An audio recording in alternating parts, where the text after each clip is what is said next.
Eto po. Ito ang meatballs with yogurt, white bean onion salad, at isang purslane dish. Ngayon ko lang to nakita. It's made sa grains at purslane, tama ba ako? Tama. Ito naman ang famous dried eggplant ni Auntie. Siguradong hindi niyo pa to natitikman. Subukan niyo. Oh, what an honor. It looks delicious. Enjoy your food. Ihahanda ko na ang kebabs at isa-serve. Meron kayong sikat na dish na chef dish, tama? Sir, pasensya na, hindi na yun magagawa dahil hindi na pwede yung mga bawang. Nasa basket pa rin ang mga garlic hanggang ngayon? Auntie, please. Yun ba ang ginagamit ninyo? Ang ibig niyan sabihin, luma ang bawang. Fresh garlic lang ang ginagamit namin.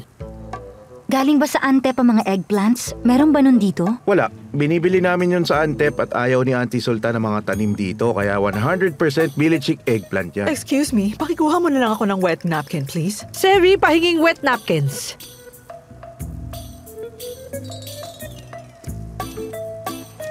Eto po. Ano to? Ito na ba yun?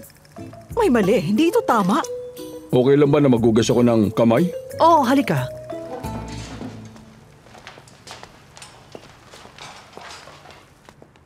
Doon banda ang washroom namin. Hindi ko sinabi sa iyo na ako ang baba ni Naz, pero ang totoo hindi ko gusto magsinungaling. Hindi lang yun ang tamang oras. Sana sinabi mo sa akin. Kung alam ko yon, hindi ko dapat siya pinagsalitaan ng hindi maganda sa harapan ng baba niya. Sige na. Hinay-hinay lang, Oo, Chef. teka. Salamat. Hayaan mo Teka, sila. ano ba? Dito ka na lang.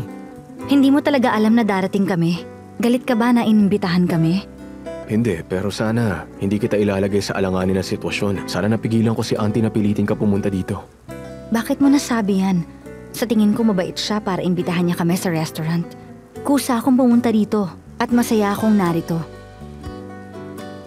Pero kung ayaw mo akong makita kahit the day off mo, sa tingin ko ibang usapan na yon para sa akin.